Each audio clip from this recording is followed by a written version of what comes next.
Welcome, everybody, to another episode of Need Some Introduction. On this podcast, we're going week to week discussing a few different shows that we've been watching. In today's episode, I'll be breaking down the third episode of the fourth season of Industry on HBO.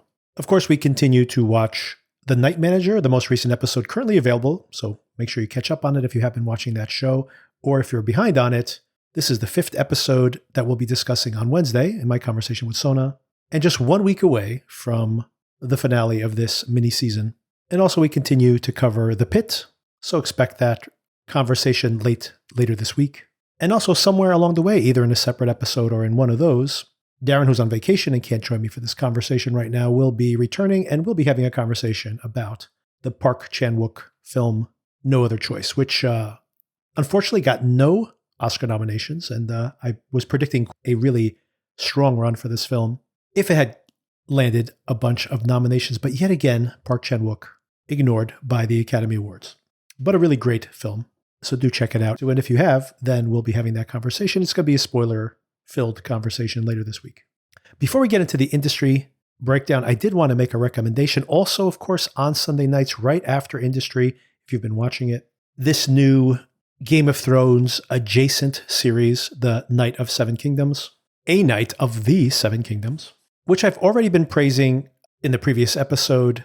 And it's exactly what I've been complaining, that these managers of these large IPs have got to, in a way, reset audience expectations, simplify the stories they're telling. Obviously, you can build upon them, but this is the type of show that I was waiting to experience. And I'll correlate it to a huge success that Marvel had last year in the Agatha All Along series that opened much smaller than these other higher profile Marvel series. But by the time we got to the end of it, it had the highest completion rate of any of those Marvel series and has only grown since then. And almost certainly a significantly cheaper production and much lower stakes, but had a vigorous fan reaction and just a big success for Marvel. And here we have again this much lower stakes, still in the canonically within the world. It's a less of an expansion on the source material than House of the Dragon, for example, a very faithful adaptation to these short stories that George R.R. Martin has been publishing over the past decade or so. And he has even more stories in this cycle, which of course will lead to potentially even more seasons of this show. It's already been renewed for a second season. But if you're behind on the show, I do recommend, and I will not be following this week to week, definitely not on the podcast, even if I continue to watch it in this way, because the pilot episode was only 40 minutes long, and this episode, the second episode, only 30 minutes long. And from what I've heard, the rest of the season, only 6 episodes long, by the way, will all be around 30 minutes long. So if you do the math on that, we're talking about a very quick binge, and you may want to save this as a binge. And I'll get into a little bit of the plot here, but in very general terms, this is a lot of fun if you like these type of fantasy stories. There's definitely a meta element to the story that is winking at us, obviously knowing that we have a relationship with this much bigger story that this is just a small part of. But specifically, even in this very episode of the show, in which multiple characters talk about how the stories being told by the characters within the context of the show are simply history, but transformed by narrative. The telling of the story has deformed the facts. And of course, we are experiencing not only that, the very story we're seeing is theoretically just this history, a fictional history, obviously, but this history within the mythology of this universe. So it's very clever, but it's about something. It's about the telling of these stories and how they become the truth as they are continuously retold. But it's also just very low stakes, requires a very low barrier of entry, of course, and so much fun. These two actors, the egg character, this child, has not had, I think, any acting experience before, and shoulder to shoulder, or I should say like hip to shoulder, with this gigantic, also non-professional actor, a former rugby player, Peter Claffey, playing Sir Duncan, or Dunk the Tall. Indeed, very tall. I think he's 6'6". And not only does he tower over everybody in the show, obviously towers along his squire, which is about half his size. But not only are they physically so different, we obviously have someone who has the physical strength that might be required for a knight, but maybe not the wit and savvy. And as we discover over the course of the second episode, this very young, inexperienced, of course, as a person, but very savvy, very clever, and very well educated. And that's an odd name to have, Egg. And why did he shave his hair? And isn't there someone that they're looking for in this very episode? Where could this all be heading? So maybe a little explanation as to where Egg has actually run away from. Of course, if you have very carefully watched the original Game of Thrones or have read these books, you know who Egg is, and I'm pretty sure we're all going to find out next week. So not much of a spoiler. But all this is to say that just these oddly matched characters, perfectly cast, and the friendship they're forming and this symbiotic relationship they have is just very structurally sound for telling this type of story. And there's a real camaraderie between them. Like the casting is truly excellent. This young actor, by the way, is Dexter Soul Ansel. Definitely want to shout him out as well. This is a very tough role to cast and absolutely perfectly cast in this particular regard. There's a lot of comedy here. By the way, I have heard that this show is just Game of Thrones for kids. Given some of the sexual content, I'm not sure that this is for kids. Definitely would not let my daughter watch this, especially when we find out in this particular episode the unique attribute that Sir Arlen Pennytree happened to have. Let's just say he was exceptionally well armed. In this particular episode, we see Duncan really starting to realize what it entails to try to win this tournament when he is going to buy his armor. And he's like, I'm definitely going to pay you back because I intend to win. And the armorer says, sure. And everybody else here is expecting to lose and just cheer you along. And he's really starting to feel out of his depth. And then, of course, like everything in this show, the duality of seeing Egg being very familiar with these type of games, knowing everyone's history. And once again, we'll find out why very soon. And you don't even have to know all of this mythology. Like we have met a Baratheon already. The Targaryens have now arrived. So, of course, if you're very familiar with this universe of the Game of Thrones series up to this point and haven't read the books, if you've read the books, you probably know most of what's going to happen, of course.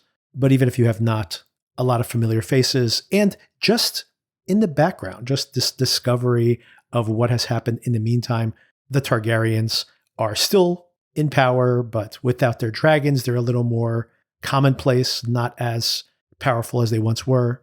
So a sense that everything is kind of less heightened than it was just less than a century before, which honestly seems a little fast when you think about this is just me nitpicking, but when you think about just the universe of Game of Thrones, even if dragons haven't been around for 100 years, seems like people have really forgotten very quickly just how terrifying that would be. It seems like, if you correlate them to something like a nuclear bomb, you'd figure the weight of that would have lasted a lot longer.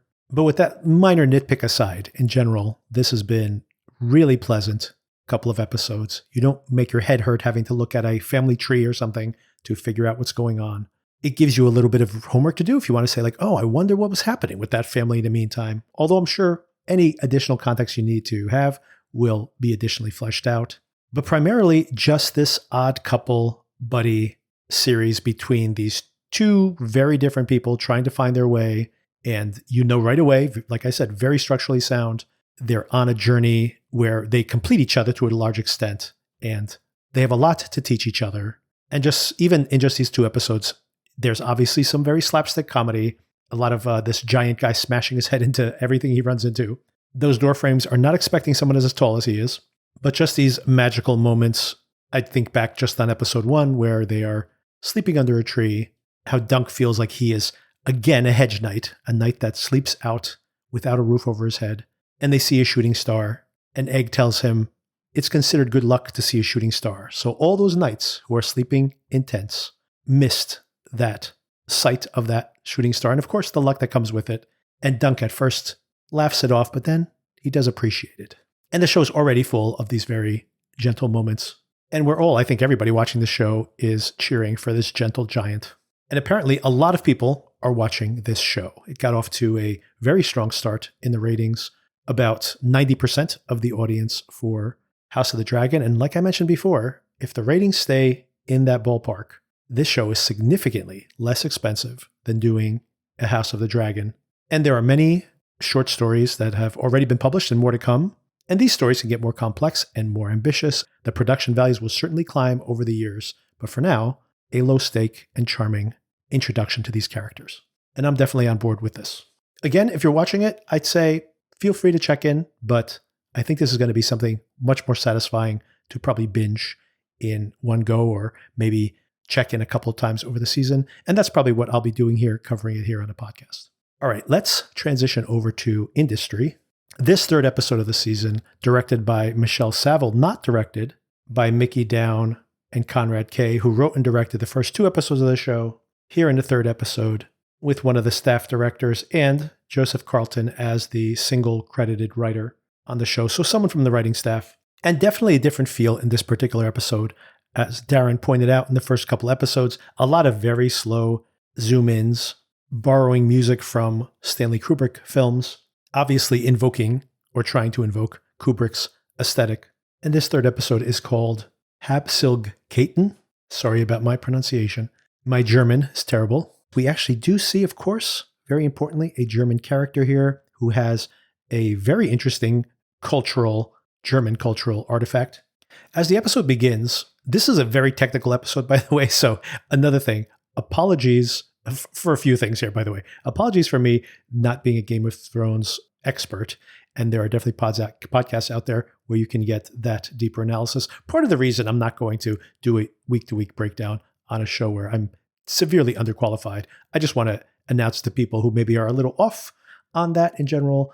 And we're curious to see if this was a good entry point or re-entry point.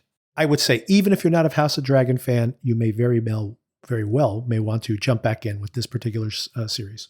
Likewise, I am not an expert at this industry of corporate finance and even some of these particular financial products, whether it is a short, and especially not in the context of what appears to be the case here in all 4 seasons now of industry, what appears to be a very incestuous relationship of the government, the UK government, and a lot of these corporations.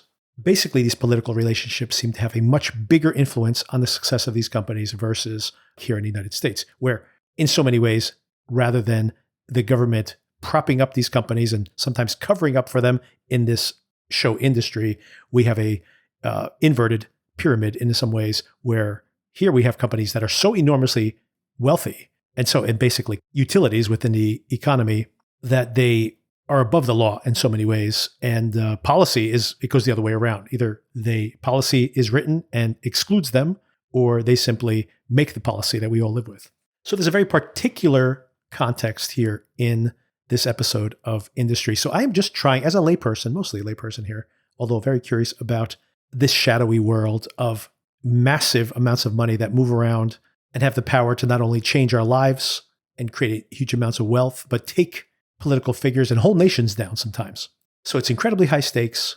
And the underlying theme of this whole series is that it is populated by gamblers and damaged people, addicts, people who oftentimes have very personal agendas and are putting huge amounts of money and institutions in peril based on their decision-making, and are allowed to do so, facilitated by these people around them that are equally greedy, if not more so. And all of this through these relationships between these characters that we've come to love and hate in equal measure over the course of these 4 seasons. And it's pretty clear even this early in the season that the primary conflict is going to be Yasmin, who's now married in to this aristocratic family, now betting on this new bank, basically tender, who has made its money facilitating transactions for sex work and for gambling, and supposedly pivoting into a more legitimate business. And Harper trying to prove herself, looking for a huge short, and as is called out multiple times in this very episode, wanting to be a contrarian and finding that this bank, which is seen as a potential blue chip, safe investment, something that the powers that be in England want to succeed as proof that the UK can still build one of these giant companies. And Harper, at this moment, she's right, by the way, but at this moment, just willing it to be the case. And of course, the question underlying all of this, why would she do this to Yasmin? She's using that friendship as one vector for looking for this short, something she has done before in a different context, And Harper, of course, continues to be one of, if not the most fascinating character on the show, someone who seems to truly not know themselves, not sure why she has this obsession. She's just saying, hey, I'm just looking for a short.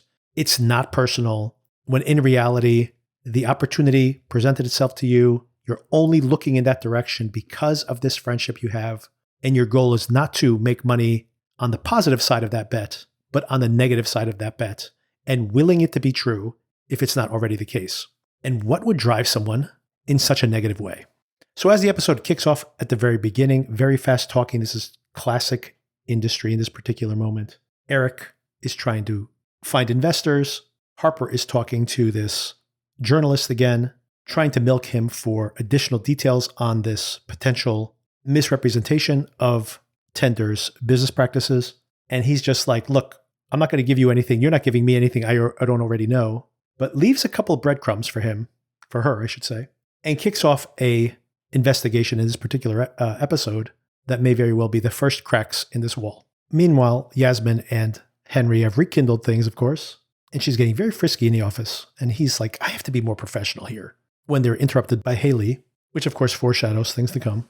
Henry is about to meet with Jennifer Bevan, who is in line to be the next prime minister, after a really ugly altercation between them last week. And Yasmin suggests that he play into the whole, I'm trying to get better. I apologize. I've had mental health struggles. Really, this apology leaning on the possible liberal sensibilities of this particular audience. Not unlike what Kanye West did today in the Wall Street Journal. Did he watch Industry last night? Is that what happened? I'm curious, actually, if that is not necessarily what kicked this, his op-ed he purchased today. And she's really building up Henry here. I think she obviously does have some affection for him. There's more going on here, though. She's not only being a little more Machiavellian here, specifically when we get to that scene. We're going to get to it, everybody. But that scene, what does this really mean for their relationship with each other and what she has in mind for him? Or maybe some animosity that she still feels. Or maybe, there's so many maybes here, but maybe it also is what she thinks he might need to keep him in line. She's always played this dominatrix type character with these men that she's in a sexual relationship with. So curious to see how this sets things up for the future. He tells her that he'd be dead without her. Possibly true, by the way. The meeting with Bevan goes pretty well, and her brother also had problems, mental health issues in the past, so this cover story works pretty well, maybe even ingratiates him with her a little bit. She also politically doesn't want to feel like this is apparently strange that this is suddenly feels in the context of the show that Tender is suddenly considered a sure thing and a huge success waiting to happen when it seemed pretty sketchy just a couple episodes ago, but maybe more time has passed on the show than I'm actually aware of. But there definitely is this desire to not feel like the liberal government is not allowing business opportunity in England. Eric and Harper, by the way, are meeting with potential investors. These are mostly rich individuals who have a taste for shorting, and Eric is positioning them as just a 100% short type investment firm. And when some of the attendees there push back and say, well, what kind of shorts are you seeing here? Harper just lets fly that we're looking at Tender. Turns out later on, she tells Eric that she was just taking a flyer because she felt like she was losing the audience. So now she really needs to make this thing happen. And again, I have to think that there's some calculation in the back of her mind that she's thinking, well, I got an inside lead with Yasmin. Henry's not 100%. And even though there's some definite shadiness there at Tender, it's nothing she's confirmed yet. So she needs to believe this and maybe make it happen. Once she kind of gets the attention of the crowd, Harper takes the bull by the horns here and much more confidently talks about how her innate talent is to find dead men walking. And by the way, she has in the past been correct. Eric, great face acting here, by the way. Eric is very uncomfortable with this turn of events, but he plays along and the audience seems interested. If you love to short and all the headlines are touting this hugely successful next company, a short on a stock that's skyrocketing could make you a lot of money. Tender's looking for money as well, and they need to merge with this German bank. And Henry thinks the best way to do this is to go and have some FaceTime with this family that still has an interest in this giant German bank.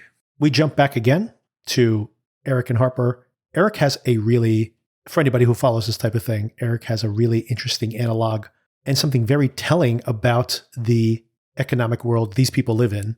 Harper's basically going on her gut instinct. And what Eric reminds her is Bill Ackman, who made a $1 billion short on Herbalife. For those folks out there who don't know about Herbalife, it basically is a pyramid scheme. This is nutritional supplements that you can only sell or buy, I should say, through these sellers, and sellers sell to other sellers, and then you get a percentage of what people sell beneath you, and then you recruit additional sellers. And most of these Herbalife supplements are sold to the people who are actually within this network. For some of you older listeners, you may remember Amway. My parents sold Amway years and years ago. They bought into that whole thing. You're going to get rich doing this. And of course, all we did was buy Amway products for our household goods. And we never made any significant money off of it. And that's pretty much how Herbalife functions. And Ackman would go on these calls every single year and make the case to the owners of the stock that this is simply a pyramid scheme. And it certainly is. And it operates like a pyramid scheme. It looks like a pyramid scheme, but it's all about the narrative. If people are vested in believing this stock is going to go up, then that is the narrative, and people will continue to invest in the company and not sell their stocks. And Ackman eventually had to bail on his short and lose almost the full amount. Of course, he can afford to lose $1 billion, but not many of us can. And definitely not. I mean, Eric is basically putting up his $10 million here to fund this whole entire scheme. And if things go belly up, he's the first to lose everything. So being right is not enough. You need a good story. And Harper, with just a few facts and one article that's going to be published at some point in the future, it's not enough information to sell the world at large, the investment world at large, and the UK government itself that this venture is going to fail and should be shorted. Back at Tender, the story is broken, that it's questionable that Tender has actually stopped processing these illicit transactions. The implication, of course, that they're being willfully blind to money laundering that's happening within the Tender platform. They don't take this too seriously. Oh, these are spurious allegations, yada, yada. And of course, this is all as they are preparing to fly out to Germany. Oh, importantly here, Haley does mention to Yasmin about the near hookup with that journalist and the very person who they've seen this pre-publication article accusing Tender of still being in the same business as before. This interaction gets awkward towards the end. There's a flirtatious energy between the two of them. And then she undermines Yasmin a little bit when Yasmin says, hey, you know, when we arrive in Vienna, just feel free to enjoy yourself. By the way, I misspoke that they were flying to Germany. I guess they're flying into Austria, although this family is German. Of course, with this history with the Nazi party. Spoiler for that part of the episode. And I don't know if that adds anything extra to the possible translation here, or meaning of the title. Not the Nazi part, but the Austrian part. But back to the last interactions there, I do wonder if there's like this little bit of a undermining of Yasmin and then that flirtation. And then Yasmin gets from friendly to irritated by her slightly, or at least undermined. And then who's really pulling the strings? I think she's making a point later to both Henry and Haley. Back again. Maybe this is, now that I'm recapping the episode here, maybe this back and forth was not the best way to structure this whole thing. Although it moved pretty well, I have to say. Eric's daughter has visited him. Harper arrives.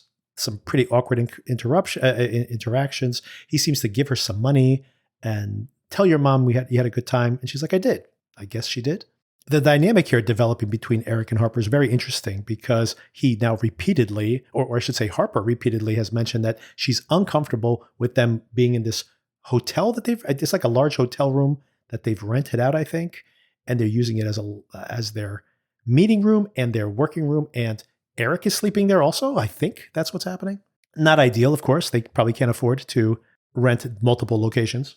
I think we do see a Bloomberg console being installed in this hotel space. Oh, but importantly, Eric talking about his daughter, who has a sister, a twin sister, no less, and that has all these insecurities that have been compounded by having a twin who is better at her, more social than her, better athletically. And again, he is looking for some camaraderie. And Harper, again, gives him nothing. He's like, does not want personal interaction. She just wants to talk business. Even when he goes, do you have siblings? questioning, but also a little irritated that she's so callous. And she immediately, talking business again, she's spoken to Kenny. And by the end of the episode, it looks like Kenny is in the fold. Eric feels uncomfortable about this because he was obviously a total jerk getting Kenny fired because he was having a bad day last season. But everybody stabs everybody in the back in this line of work, apparently. And Kenny doesn't seem to have issues with it, at least not yet. We'll see how that all plays out as the series continues. The gang is getting all back together. Speaking of the gang coming together, of course, Sweet Pea shows up. She's amused by the setup there at the hotel. She's done some very good investigation, and it continues over the course of the episode. And Harper's like, you really need to come work for us. And just after making this offer to Sweet Pea, this is when Rishi shows up, who is the person who outed her and her OnlyFans, or I guess it was an account on this Siren app, this fictional Siren app. And she's like, why are you here? You're a murderer. And he's like, I'm not a murderer.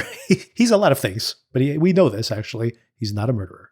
Still very curious to know how that case shook out, especially if it was reported that he might have murdered his wife, which, by the way, not a far-fetched theory, given what we saw. I still want to have that explained. Rishi, shockingly humble in these first episodes, but I can't imagine that we're not going to see.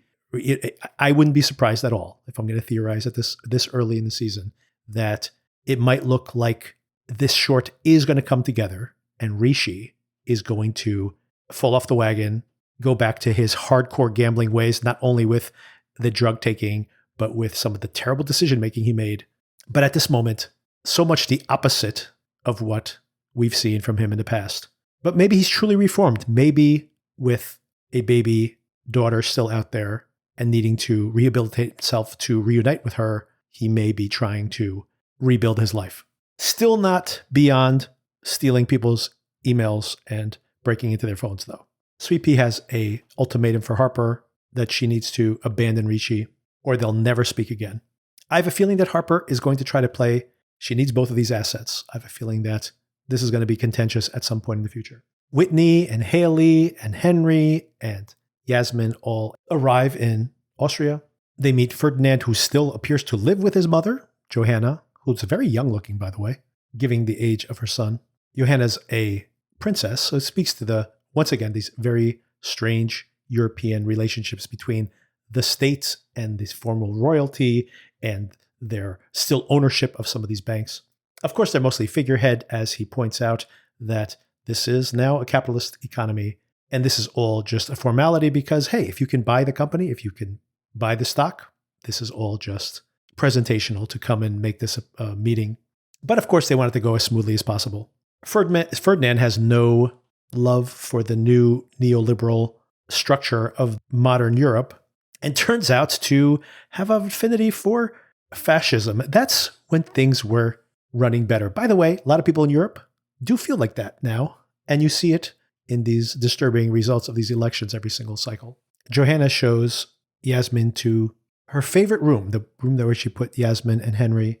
And here's where the title comes in. She says it's full of their Habseligkeiten, terrible pronunciation there once again, sorry, which are the possessions that are closest to their souls. So the mom here seems to very much want this deal to go through and is being a very gracious host. The son, not so much, maybe because he feels like this is a decision that's not even in his hands at all, or maybe it is his fascist leanings. The idea that this bank that has been around, partially due to its relationship with the Nazi party of the past, is now being acquired by a British company and no less an online bank that primarily facilitates illicit transactions. Ferdinand's main argument circles around the fact that dictatorships are better than democracies. Just look at these giant, going back to my point earlier on, these giantly successful US companies, which operate basically like dictatorships. He also touches on this hot button topic that, of course, we've experienced many times in the past decade or so, but the idea that a lot of these large tech companies have used their users' personal information for targeted marketing or for profiling, and in some cases, intentionally, in some cases, have just leaked information due to hacks. So a legitimately sore point when you're talking about a company that's positioning itself as a tech company. Whitney starts getting sick of this and says, look, you're going to get compensated for this. This is about money. And he says, sure. Ferdinand says, sure, that's always about money. and calls him Mr. Halberstram, of course, a Jewish surname. So really not hiding any of this ugly history. He's talking about the history of the bank. He's talking about the history of Austria, and we have to respect our history. A lot of times that's coded language. Whitney, Henry, and Yasmin meet after this confrontation. Henry and Whitney want to get out of there and see him straight up as a fascist and feel like this is going nowhere. But of course, Yasmin has had this warm connection with the mom, and she insists she's going to stay behind. Before they fly out in the morning, of course, they do have an eventful night ahead. Meanwhile, back to Eric and Harper. Eric is encouraging Harper to get out of here. The work will be here even when you come back. Go have fun tonight. Weren't you supposed to go on a date? What are you doing? Harper does eventually go out and meet up with Kwabena, her former coworker, and a really interesting interaction here where she is pushing him. They can't take things too seriously. Part of this is, I think, something's eating away at her. She wants to go back to investigating. She knows she has some potential lead here. Something's gnawing at her. But also, is she afraid of getting too close to him? She's irritated that he made her wait for this date. She tells him that she's had sex with somebody else. She asks, aren't you doing that too? He's like, no, I'm not.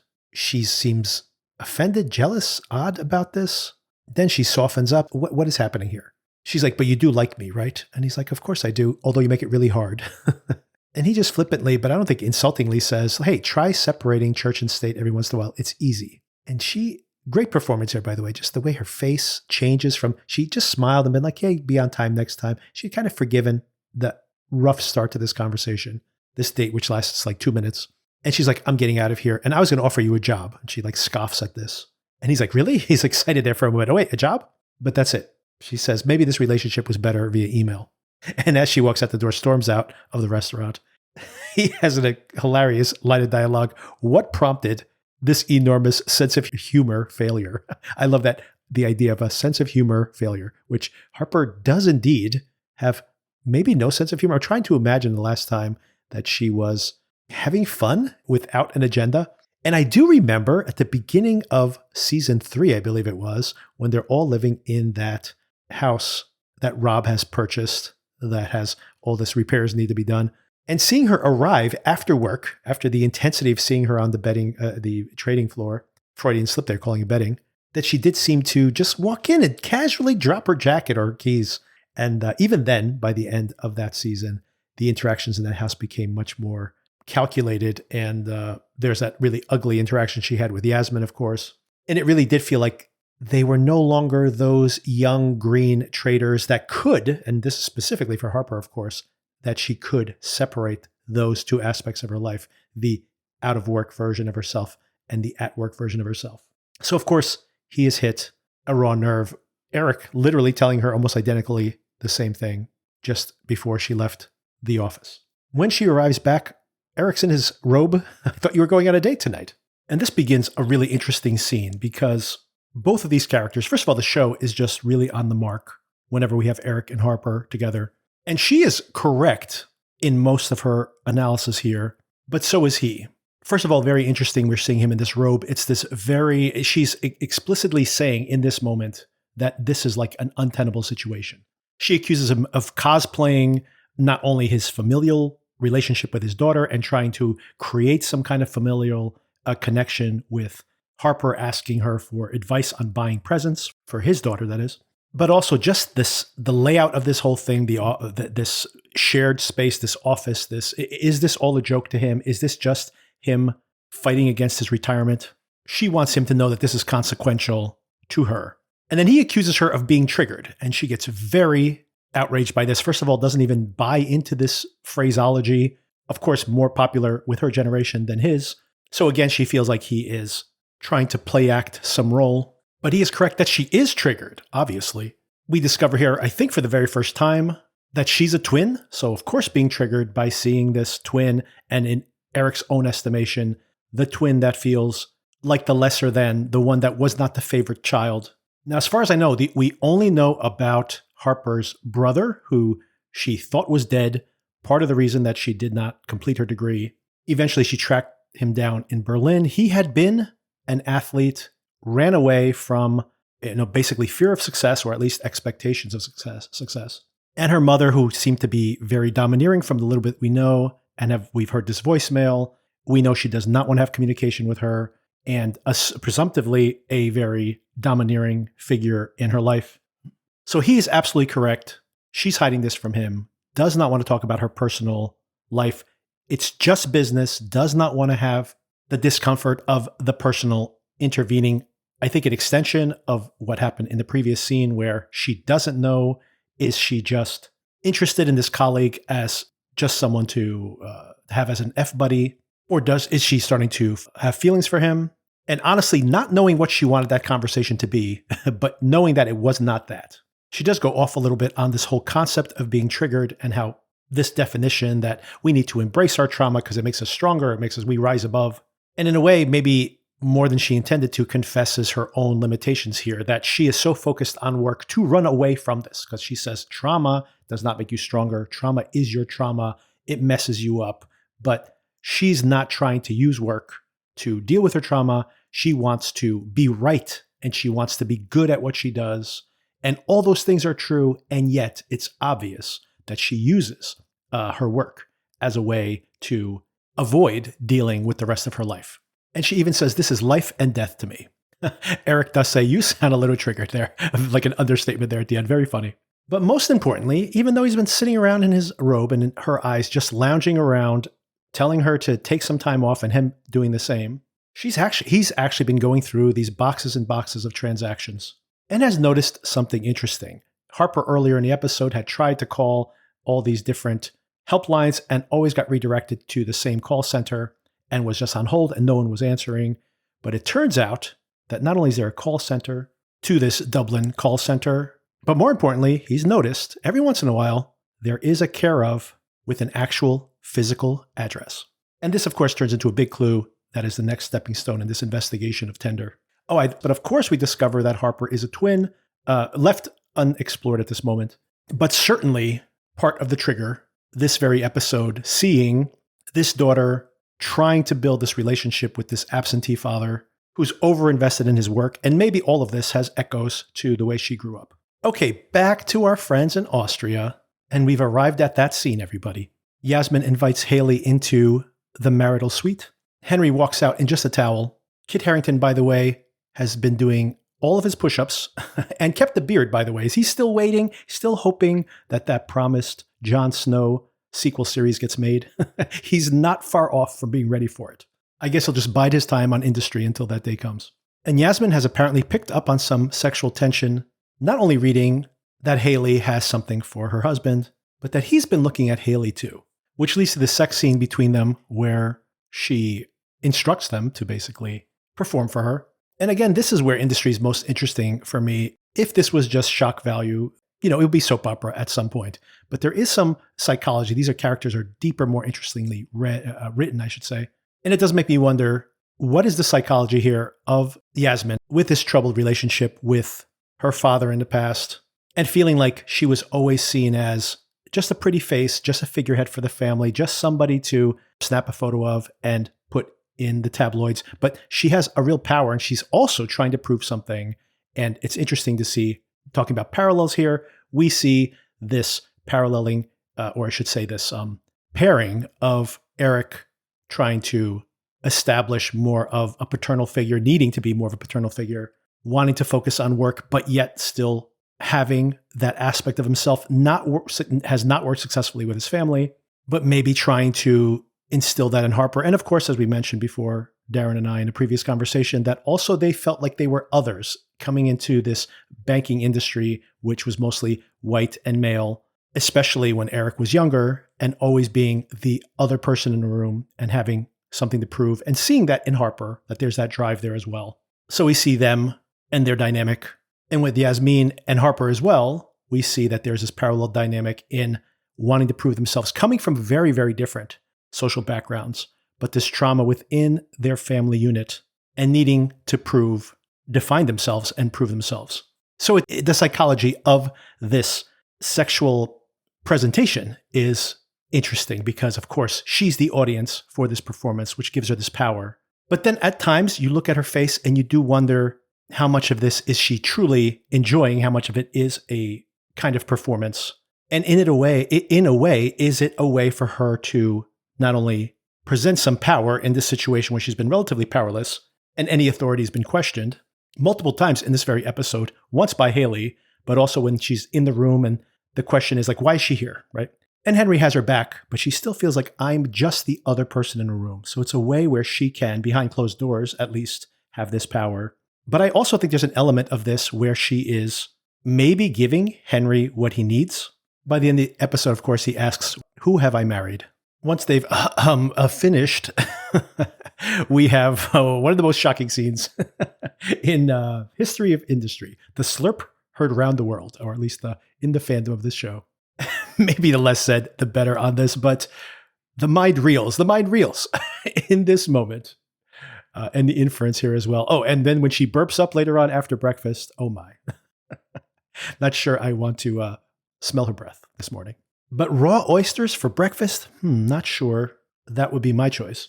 Yasmin, of course, has stayed behind where the rest of the group left to ingratiate herself further with Johanna. They take the dogs out for a walk, and during the conversation, Johanna mentions that her son just wants to feel important. She knows that the name is just symbolic. They don't really have any real power anymore. And Yasmin comes up with an idea to say, hey, I can have his thoughts published in one of the big newspapers.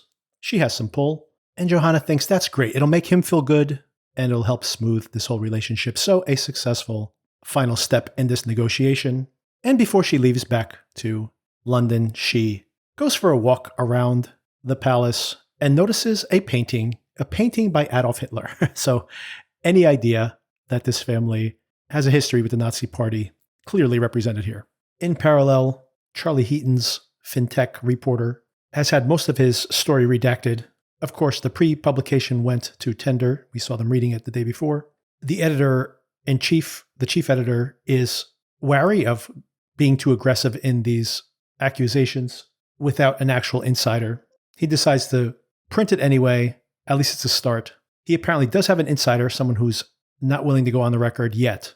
And of course, in parallel to this, we actually have Sweet Pea and Harper tracking down this Dublin address, which is just a residential neighborhood. Turns out there's just an admin in his home receiving mail, and without any understanding of what he's actually doing, shows just his tedious administrative work he does every single day, which apparently entails bucketizing all of these different transactions. So if something's under $5, it goes into one bucket. If something between like 5 and 10 goes into another bucket. So what they're doing is they are mixing together any transactions based on their price point. And then conveniently, if it's $15 and there's a flower shop purchase for $15, then everything under that category goes into flower shop purchases. Although these are actually small transactions for gambling and porn transactions. So they are hiding their business as usual within this anonymizing by bucket size. And they're on a high, understanding that they have some real tangible proof here and that this short might actually have some life to it. Sweet Pea especially very excited here. Harper says, you have to come work for me. And Sweet Pea says, I will. I've seen you quit everything. I want you to follow through on this. And we know that Harper's not good under pressure. So very curious to see how this will all play out. As we get to the end of the episode, a very interesting confrontation here between these government figureheads and the tender decision makers. Of course, touching on real world politics, this idea that after Brexit, the UK wants to play nice again with the EU and trying to pitch not only tender as this merging with a German bank or Austrian bank, I should say, as a step in the right direction to reintegrating with Europe, but also that Labour, which popularly has this anti-corporate stance, but of course wanting to grow the European, the UK economy, and this fantasy of this client-friendly open banking platform that Tender pitches itself to become the biggest online banking platform in the world. And it could all be owned by the UK. And at first, these Labour representatives seem to be pushing back only for the current Prime Minister's representative to come in and say, we're on board with this deal, actually. And we just want some wording in here that the Prime Minister is all on board with this vision of making this banking platform owned by basically a UK technology. Interestingly, because the story has already come out in the newspapers at this point, so for the government to be gung-ho about this just as this bad news may be breaking, And also that Henry, maybe because of what happened the night before, is very distracted here. So I do wonder where his head's at this moment. They don't see much threat at this point, especially the way the story's actually been published. But Henry's annoyed that this op-ed was published by the Austrian banker. He thinks it sets a dangerous precedent. She sees this as people's skills, like soft pedaling, and it's somewhat tied to them, but only through Henry's relationship with his uncle, not directly tied to Tender. But of course, what's really irking him here, again, was the night before. He feels what she did with Haley was inappropriate. I mean, with a coworker, no less. I mean, I do think it's inappropriate. And she excuses it. But again, she's making it sound like, well, you wanted her. I just was bold enough to give you what you wanted. But I do think that there is more here going on. Yasmin, again, wanting to dominate from behind the scenes. Who did I marry? Darling, shouldn't you know that? Indeed. And as we get to the end of the episode, the Avengers have finally united. Eric actually wants to increase the amount of sharing with Harper. She is not in favor of that, even though he tells her that he has put in his own $10 million to back this play, but warns her again that this evidence needs more. Even if it bears some fruit, you need to have the groundswell of the stockholders to actually turn on the company for the short to pay off. Sweet Pea arrives as well. Kwabena is here, despite the fact that she rescinded the job offer, apparently changed her mind, probably via email. And Kenny, of course, who was fired from his last position, but has been at Deutsche Bank, so landed somewhat on his feet. Eric feels bad about the way he treated him, but Kenny seems to be like, it comes with the territory. I guess everybody's so cutthroat. You just get used to it at some point in this line of business. And the elevator doors close. Enya plays on the soundtrack. And our team is ready to try to pull off this short, but there's a long way to go. They need to gather evidence. They need to work with that journalist to get that evidence out there. And they need public sentiment to turn the other way. And behind closed doors, now, the Labour Party and the Prime Minister are vested in making this thing look good. So the exact thing that frustrates Harper when she's right, and she wants everyone to know that she's right, and that she might be right, but just like that Herbalife short, it may be all for naught. And that is the stakes for the rest of the season. Not even to mention the interpersonal stuff that's going to happen when Yasmin finds out that Harper is trying to short the company that she's so vested in now, after just having rescued her marriage and potentially Henry himself from suicide. So the stakes could not be higher. Will Eric lose everything? Will Harper again fall flat on her face, even though she's right? Will Yasmin lose everything? Will Henry even survive the season? All remains to be seen. All right, everybody. So that's the episode. Check in later this week. Expect a couple more episodes. At some point, having that conversation with Darren. Plus, of course, discussing The Night Manager, just one more episode before the wrap-up of this season. And more of The Pitt. Oh, and more Drops of God. Briefly, not the type of show that needs a very deep dive. But do keep checking that out. Shrinking's coming back. Maybe Son and I will check in with that show as well. A lot of stuff to watch, and we'll be discussing all of it here on the podcast. Thanks again for listening. I'll talk to you soon.